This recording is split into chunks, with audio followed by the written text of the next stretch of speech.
Are you thinking about buying your first home, your next home, or an investment property in 2024 in Arlington or the DC area? If so, this is the video for you.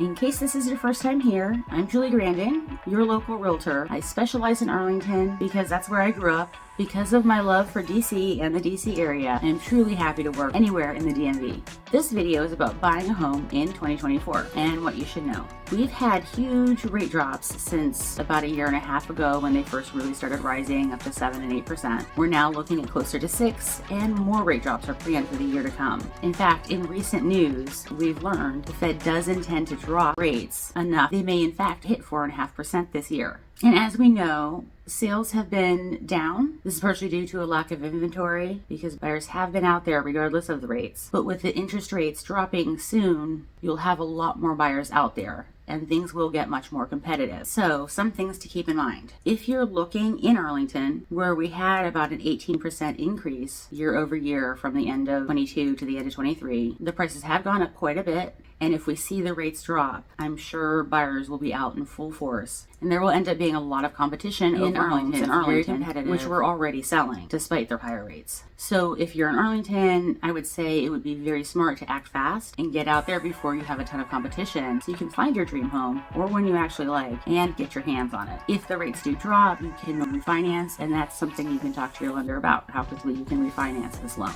Now in DC itself, prices remained pretty even, and in DC, I was seeing a lot less competition with my own clients when we placed offers and scheduled showings. It was just easier to take a look around and pick the one that you like. Now, of course, that will become more active as the rates drop. It might be easier to hold off there and maybe wait for a lower rate. If you're looking in Bethesda, Springfield, Alexandria, Falls Church, something like that, those prices were pretty steady and they went up in all those places about 5%, which is like a typical gain year over year in the DC area. In those areas as well, I think it would be very smart to get pre-approved and get out there before April, which is when most spring and summer market buyers start hitting the streets. And that's when it's likely to get much more competitive. Keep in mind, it does take about 3 to 4 months typically to buy a home from start to finish, between finding the agent, getting a lender, finding a loan, finding the home, making an offer, and closing.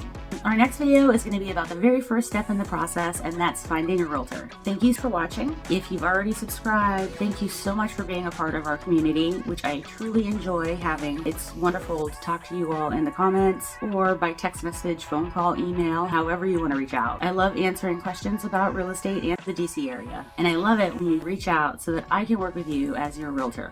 It is fantastic to have you all here. And if you haven't already, please do like and subscribe. I've got tons more planned for you.